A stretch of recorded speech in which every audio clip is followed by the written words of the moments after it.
USA 9 News at 11 starts with breaking news in Fairfax County. Just 90 minutes ago, we learned police arrested a bus driver. He's accused of driving drunk behind the wheel and crashing a bus with dozens of elementary school kids on board.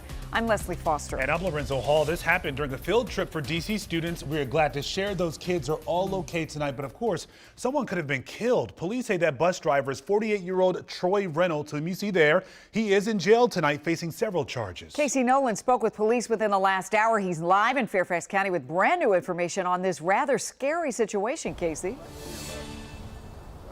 Scary indeed. Police just told me not only do they accuse this driver of driving drunk, they say he didn't have the license he was supposed to have to be driving a school bus in the first place. And they say the same goes for a second bus driver on this trip and a third driver they say the company sent out to replace the one accused of driving drunk.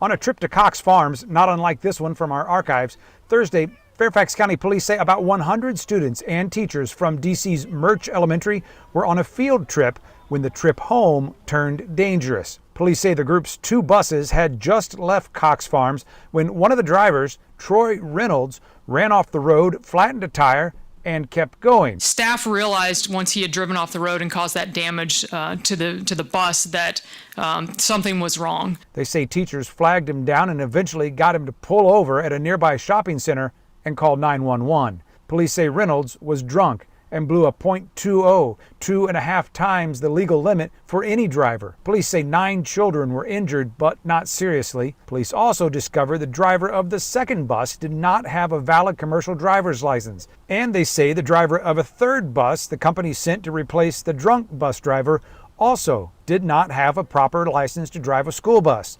The children were taken to a Fairfax County police training facility where they say recruits entertained the kids for hours until Fairfax County Public Schools could find buses to get the kids back to D.C. Yeah, it's obviously a very concerning situation. We expect our children to go to school and come home safe every day, to include if they're on a field trip. So this is very concerning, and I believe this is something that the D.C. Public Schools are going to be taking very seriously. Police are still trying to figure out where Reynolds allegedly was drinking. They say Cox Farms doesn't serve alcohol. They don't know how long he might have been allegedly drinking. They say the reason he wasn't qualified to be driving a school bus in Virginia was because of a previous DUI in the past 5 to 10 years. Now, the company, Rome Charters LLC, that's the company that was chartered by D.C. Public Schools to drive these kids. We will be tracking them down to get some answers as to how this could have happened. Clearly, they need to review that contract. And the best news of all is that those kids are going to be okay. This could have been far worse given what you just shared with us, Casey. Thank you.